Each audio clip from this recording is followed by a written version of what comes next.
Welcome to Off the Chart. It's episode 7 of Xtra's 8-part podcast devoted to the groundbreaking Showtime series The L Word and the LA lesbians we can't stop thinking about. With the Generation Q reboot about to launch, we're looking back season by season at how the show revolutionized queer women's representation, getting it wrong as often as it got it right. Yes, we have relived The L Word, so you don't have to. You're very welcome. On this episode, we're processing season 6 and all its baby news, bonker plot lines, and possible murder. I'm Eternity Martis, senior editor at Xtra, and I want to know, who killed this bitch Jenny? I'm Erica Lenti, senior editor at Xtra, and Eternity, I killed Jenny Schecter. I knew it. I'm Michelle Turingan, managing producer of video at Xtra, and I want Lucy Lawless to interrogate me. I'm Rachel Giese, the editorial director of Xtra, and I confess I also have the negatives of lay girls in my attic. So how would you all sum up the 6th and final season, or as the New York Times put it, the show's, quote, lunacy-revealing plot points? It was a mess, I mean, to put it simply. It was the shortest of the seasons. There was only 8 episodes, but it felt incredibly unfocused and bloated. It was only set over 3 months. It opens with a scene 3 months after season 5 ends. Jenny has drowned in Bette and Tina's pool, and then it cuts back immediately to the moments after the Lay Girls rap party. And then we follow that plot line, that story, and we get back to the night of Jenny's death in the final episode. It is so weird. There's no internal logic or consistency. And to me, it feels like it all ends up ramping up to probably what is one of the weirdest and least satisfying what the fuck TV series finales ever. And it also felt like really poor fan service, like a bit of a screw you to the fans of the show. You didn't like the wind machine? I did not like the wind machine at the end. Yeah, it was just weird. For me, there were just a lot of characters choosing their own personal selfish desires over the needs of others, which just reveals that most of these characters suck.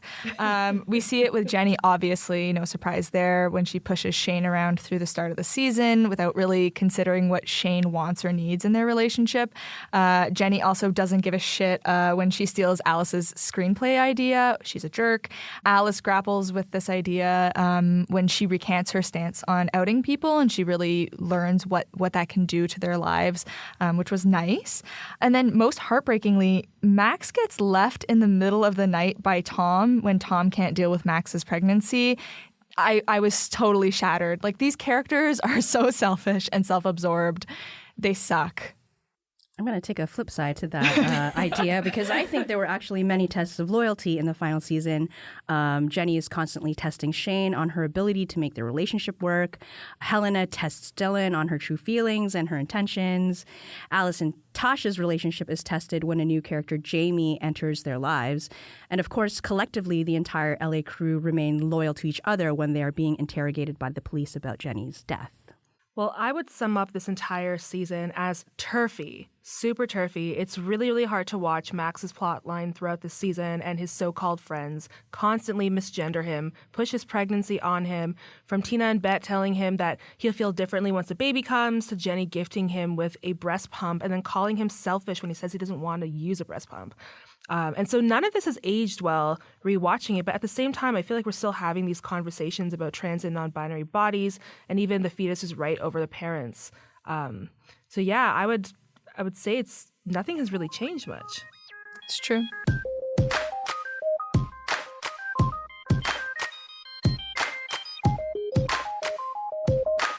All right, so our final Les recap. Shell, you want to talk about Jenny? I guess. I still have love in my heart for Jenny, but she is a hot mess in this final season, and everyone is mad at her. Jenny Schecter is a liar and a user. They hate Jenny Schecter. Schecter is so fucking dead. You are dead meat, Schecter. Dead. Jenny revenge fucks Nikki Stevens, who is the lead of Les Girls, and then promptly dumps her the next morning. She confesses her love to Shane, and then they oddly start a relationship together, which seems like a really poor idea to hook up with your best friend and roommate. She lies to Molly Kroll, who is Phyllis Kroll's daughter. Fun fact, she is actually her daughter in real life as well. She lies to Molly about Shane cheating with Nikki. She messes with Helena and Dylan's relationship. She messes with Tina and Bette's relationship. She's completely awful to Max. She just sucks. I can see that my friends don't want to be around me anymore. That they want me to shut the fuck up and go away. And of course, as everyone knows, the season ends with Jenny dead in a pool. Bye. Bye, girl.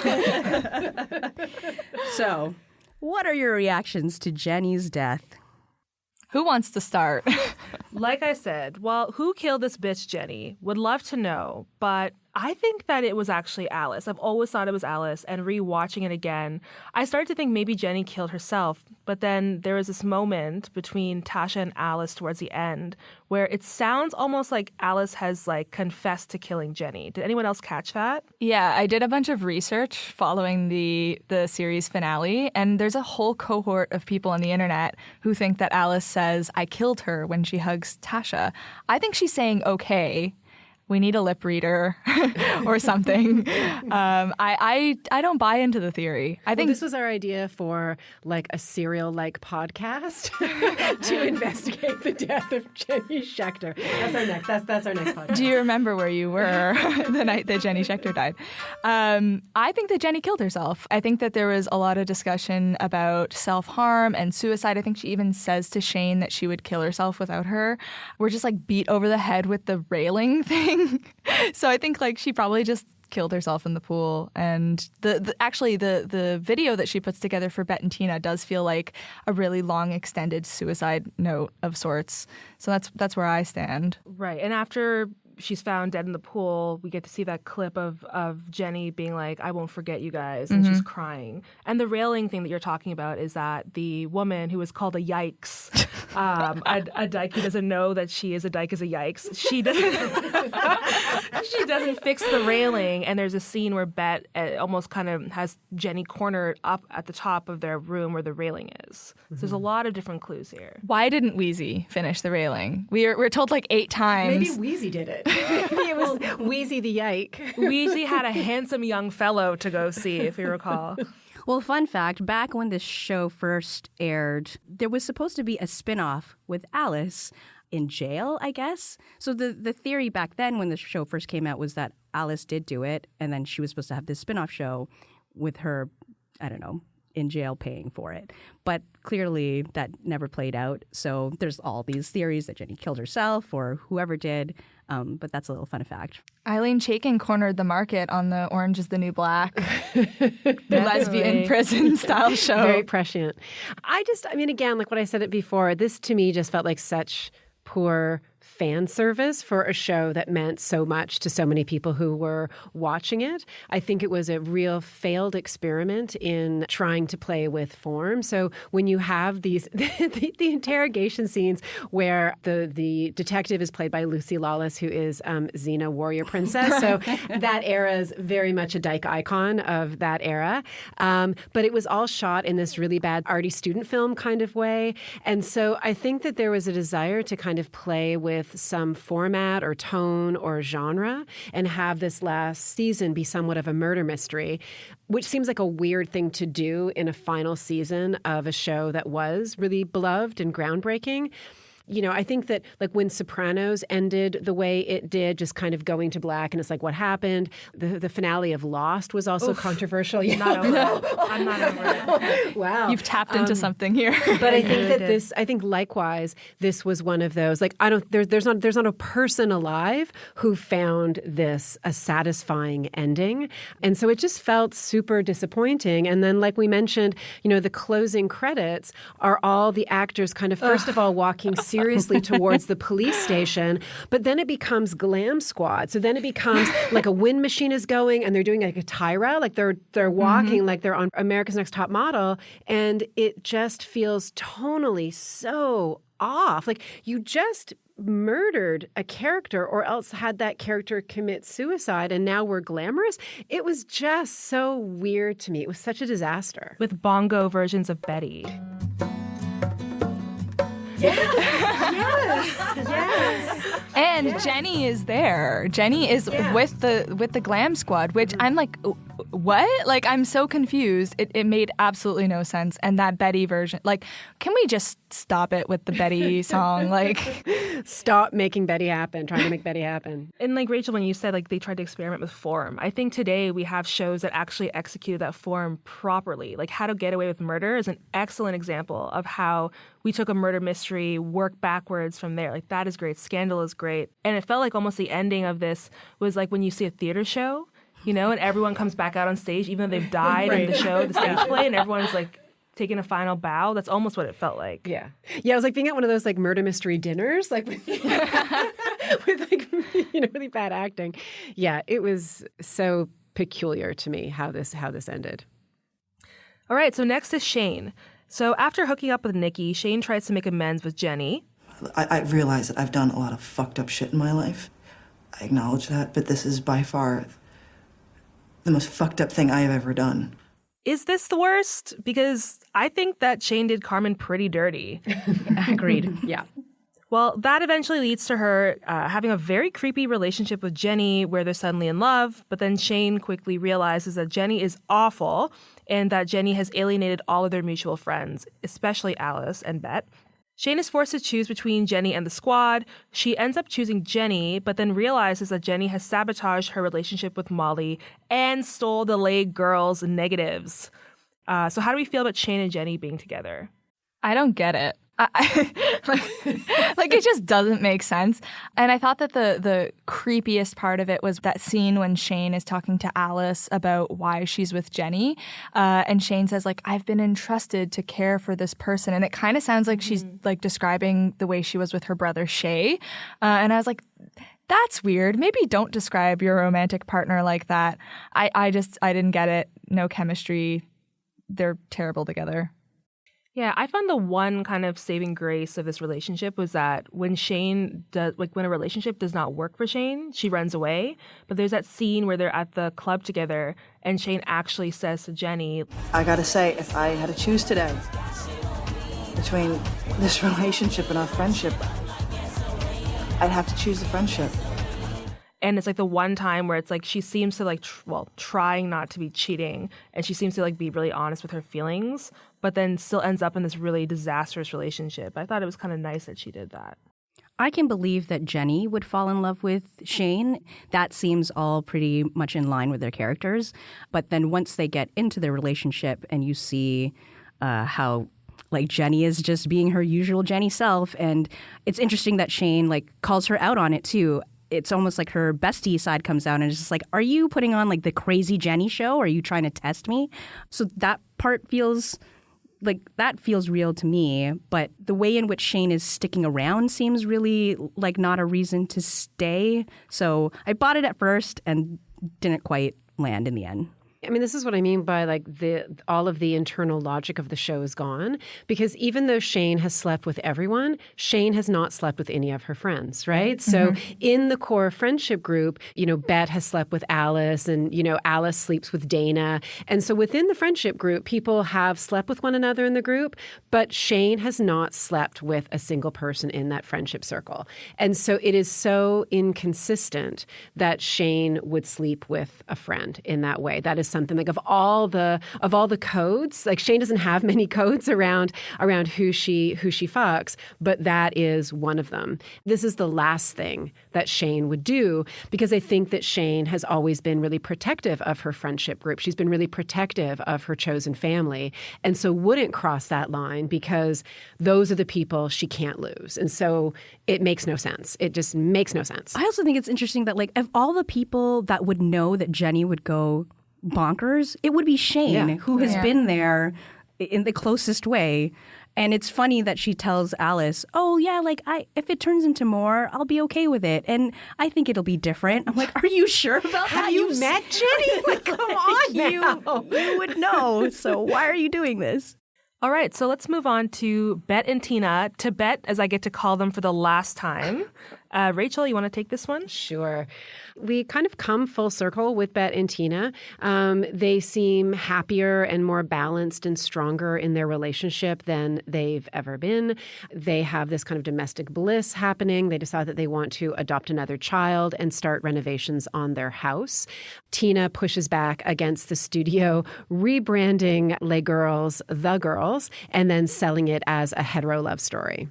Meanwhile, for Bette at work, she is struggling with Jodi's, righteous anger. I mean, Jodi's a lot, but I also sort of don't blame Jodi in a way because Bette wants Jodi to leave, but instead Phyllis tells Bette that she needs to resign, but then also confesses she has a crush on her. Again, this show. Bette ends up partnering with her old college roommate, who's played by Elizabeth Berkley of Showgirls fame and also Jessie from Saved by the Bell. They start up a gallery together. The Elizabeth Berkley character has a crush on Bette and hits on her. And Bette, for the first time, does not take the bait and does not cheat. So growth. But Jenny threatens to tell Tina that Bette has cheated. Now, it's interesting because Jennifer Beals really had problems with this final season and thought it took a very, very bad turn and also felt that it wasn't serving the story and serving the plot lines. And in a story that was reported by Autostraddle, that she frequently butted heads with Eileen Chaikin in this final season. And I think you can really feel like the tension and the frustration in Jennifer Beals' acting in this final season. And also a bit of like, let's just get this season over with. I am happy to be getting out of this little incestuous hotbed of lesbian interfucking connectedness. Yeah, I love the idea of thinking of Jennifer Beals like going to her trailer after shooting a scene and just sitting down and screaming, "Why?" as Autostraddle reported. That's very much, I think, the experience of the viewer. Also, she looked tired. Like, girl looked exhausted. And every character, there's like a close-up of Jennifer Beals' face, and there's like a little vein popping under her eye. I think it's in the last episode, so I can imagine she was just waiting to just dash off that set. All right, so let's move on to Alice and Tasha. Erica? Yeah, this season is a little slow for Alice and Tasha. They're just trying to navigate their relationship. At the start of the season, they break up, they get back together. Poppy comes back, which is great. Poppy. Then they go to therapy and they're told they shouldn't be together, but then they end up together anyway. And then around the same time, Alice ends up on the Look, that talk show, and she recants her stance on outing. As I mentioned earlier, after she got a letter from a viewer whose brother was killed in like a gay panic style attack. And after that, Tasha and Alice end up meeting the very cute Jamie from the LA Gay and Lesbian Center, and they end up with what they call a third wheel crush on her. And it all comes to a head when Jamie admits she's fallen in love with Tasha. Alice says to Tasha, like, you choose, you decide what you want to do. And then in the end, love kind of, sort of prevails when Tasha comes back to the house post-Jenny death. Alice. What are you doing here? Come here, are you okay? I'm here, come here. I'm here, I'm not going anywhere. All right, so on to poor, sad, tragic, lonely, so sad Max. Now, Max finds out that he's pregnant with Tom's baby while at consult for top surgery. And worse, he's too far along to get an abortion. So in the second worst scene of the series, minus Dana's death, Max wakes up one day and realizes that Tom has packed up all his stuff and left him. It's actually the scene for me that most sticks out as like the most traumatic. Like, I know Dana's death and the sunflower was like super sad, but that scene for some reason really got me. So anyways, Max is completely miserable and pregnant the rest of the season and has to deal with a ton of transphobia in some really hard to watch scenes, especially from Jenny, who constantly misgenders him in a really, really hurtful way, as does Alex and the rest of the women. And at this very awkward Willy Wonka-themed baby shower, Max is so overwhelmed by his crew of terrible people and begs Tina and Bette to adopt his baby. So now that we've watched it and, we have a better sense of how this stuff has not really aged well in 2019, what was it like to rewatch all of these scenes with Max and these terrible, terrible women? I mean, again, I've said this, I feel like I say this like a broken record. Max actually had tapped into a trans men support group at one point. He actually had acquaintances and friends around who could have been there for him. So there's something that feels just incredibly punishing and a weird creative choice to constantly set up Max as a tragic figure when, again, in the history of the show, we know that Max knows how to get access to peer support. We know that there would have been people who could have helped Max through his pregnancy and what that meant for his gender identity during his experience of pregnancy. So it just feels just like an act of cruelty on a character and an act of cruelty to a degree on, trans viewers who saw Max go through this. I mean, I don't think the show needed to whitewash or pretend transphobia doesn't exist, but I think there's something irresponsible to present it without any kind of indication that there is support and that Max actually has a community that he could have tapped into. That's, I think, again, what just was so hard. I guess if Tom were here, maybe it'd be easier. Oh, fuck Tom. I'd be more ready for all this. Yeah, you know what, Max? I'm sorry, but what an asshole. Yeah, he's such an asshole. He's not an asshole. He just Have you spoken to him? scared. No. He changed both his numbers. What an asshole. Seriously. Yeah, the season ends without any resolution for Max, which I think is the saddest part. His baby's not born. He has no support. His friends are all assholes. We don't really see his boyfriend left him. Yeah, like there's just nothing for Max at the end. Like we get to see all the other characters like Alice and Tasha come back together. Bette and Tina are going to move to New York. Like there's resolutions for all of them, and Max just doesn't have anything, and it's really heartbreaking. I think we know that there are going to be some trans characters in the reboot, so let's hope that they give them much better treatment. I don't think that's a hope. I feel like you can never get away with any of this stuff in 2019. Like they have to. They have a responsibility to. Yeah, and I also found it very funny that, I know that Bette and Tina, they were trying to adopt a second baby, but like there was really no good reason why they couldn't adopt Max's baby. They're just like, no. Like, and that was it. And I found that like you could also help a friend here. And I think some point later in the season, Max is talking to some friends and says like they weren't cruel, they were just insular. Which is a great way to describe them. And I also thought the symbolism of Max shaving his beard after the party, after being so worn down by those other women, and like shaving off the beard, which is a big thing if you like your presence, your facial features is a huge thing if you're transitioning, you're a trans man. And I felt like it was just like he was just totally worn down, like back into this person that he didn't want to be. And Rachel, do you want to take Helena? Oh, yeah. I mean, Helena's relationship with Dylan was so boring. I don't know who cares about that relationship? The stakes were so low. It was just an incredibly boring plot line that I think existed just to give Alexandra Hedison, the actor who played Dylan, a role. She's sort of this, out lesbian in Hollywood. She dated Ellen for a period of time. But to me, this was the Helena Dylan. Also, they had a lot of sex this season. There were so many Helena and Dylan sex scenes, including one where like Dylan holds a knife to Helena's throat. Oh, it was, God, yeah. Remember that? So I feel like it was the most boring relationship that got way too much airtime in the series. And what about Kit?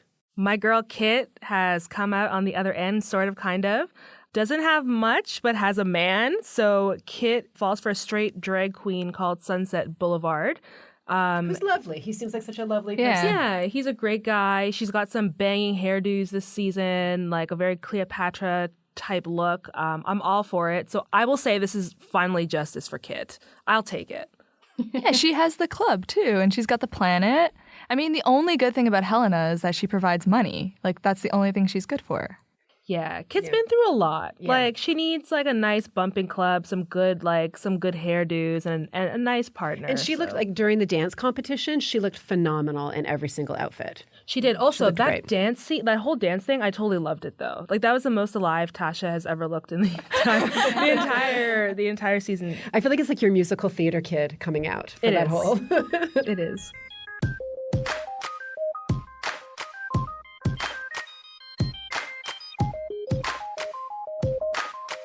So Kit got justice, but there's still a whole lot of unsolved questions. Do we want to talk about some of these questions that we still have in mind? Like, what did that final runway scene even mean?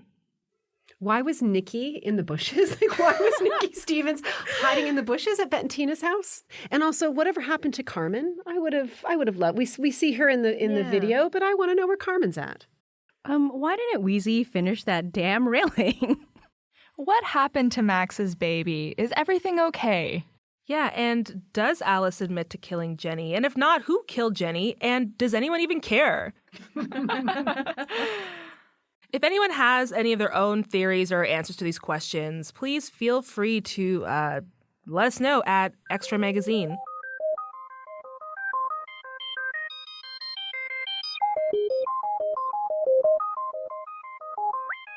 All right, so there's so much more wacky stuff we could talk about, but like Dylan with a kitchen knife, it's time for our final quickie round. This time we're talking hottest, cringiest, and funniest moments of season 6. So for me, the hottest moment was every single scene with Elizabeth Berkley, especially when Jennifer Beals was in it. They had so much chemistry. Bette was in love with me. So were you two... No. Never. No, I missed my big opportunity. But now she's taken by the lovely Tina Canal. You never know. I felt like a child that should not have been watching something I shouldn't have been. I was like, oh my God, this is great. Like, I like this way too much. I agree. I mean, there are those scenes where at the art gallery opening where all the characters are like, they make such a great couple. And I was like, they really do. They are so beautiful together. So totally agree. I don't think I can get over the Showgirls pool scene. Okay, to I'm sorry. see Elizabeth Berkley as a sex object. Justice for Nomi. Okay. Justice for Nomi. Justice for Jessie. Yes, I can't buy her as anyone but Jessie Spano, who gets addicted to the caffeine pills, and she's just so excited. She just can't hide it. So I just always see Jessie Spano. I had two great callbacks that I enjoyed. Tasha goes to stay with Poppy because she and Alice are fighting, and Alice follows her to Poppy's apartment, and Poppy is hooking up with Gabby DeVoe, which I thought was like a nice callback. And then the other is there's this revisit from that season 1 Shane Walk of Shame in that infamous leather ensemble. And Shane stops by Tina and Bette's in the early morning. They're sitting on the front porch drinking coffee. Shane figures out that they've just spent the night having sex together, which was a callback to that scene. Only this time Shane is wearing a much better outfit. So I feel like maybe the Aline Chaikin heard us and put Shane in a better outfit.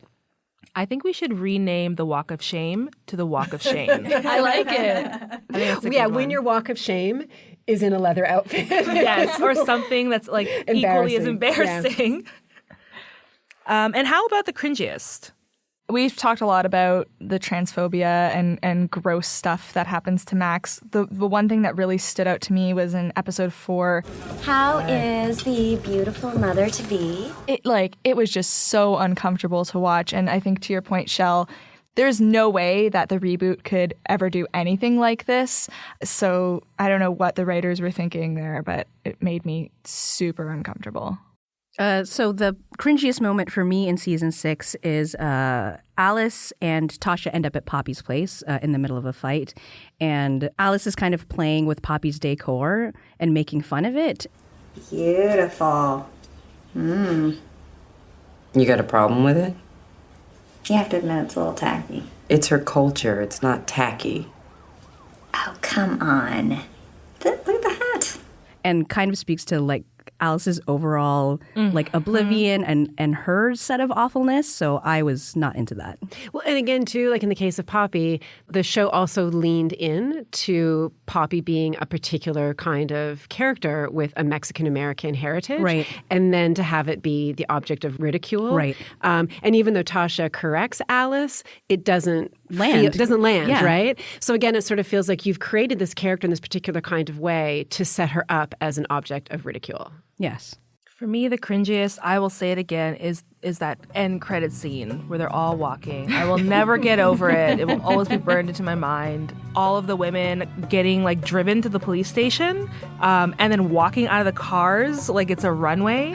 So they're all walking and the wind is blowing, but they're all smiling even though like someone committed murder possibly.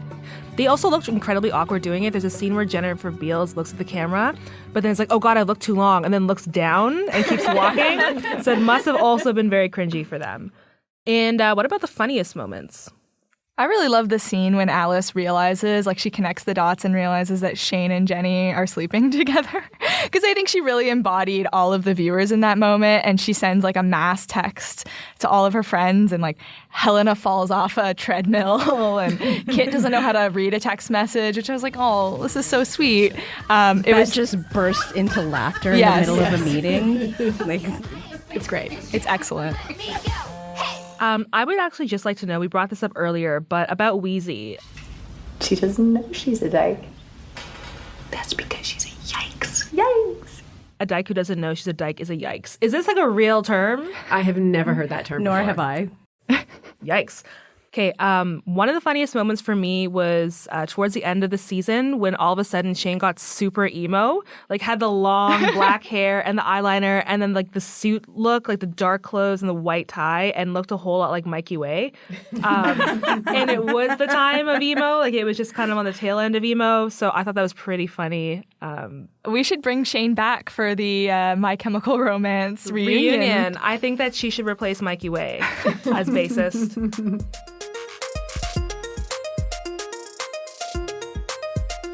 So that's it for this episode and our recapping of the original L Word series. Next time, we'll be sharing some preliminary thoughts on the first 3 episodes of Generation Q. That's right, Jennifer Beals hooked me up. But don't worry, we won't be giving away any spoilers. Will there be more accurate representation of trans people and people of color? Will Shane still be self-destructive? Will she have better hair? Will we ever find out who killed Jenny? Or will the new LA hotties have us saying, Jenny who? Or okay, boomer. I'm Eternity Martis. I'm Michelle Turingan. I'm Rachel Giese. And I'm Erica Lenti. Off the Chart is produced by Corey Misquita and Rachel Matlow. Our theme is by Kid Coolit. If you like what you're hearing, please review us on iTunes or wherever you get your podcasts. And feel free to get in touch with us on Twitter at Xtra Magazine. Mia Kirshner, if you're listening, you're in Toronto, just walk into the Xtra office and give us a tea, sis. Until next time. I am happy to be getting out of this little incestuous hotbed of lesbian inter-fucking connectedness. Fucking connectedness. Fucking connectedness. Fucking connectedness.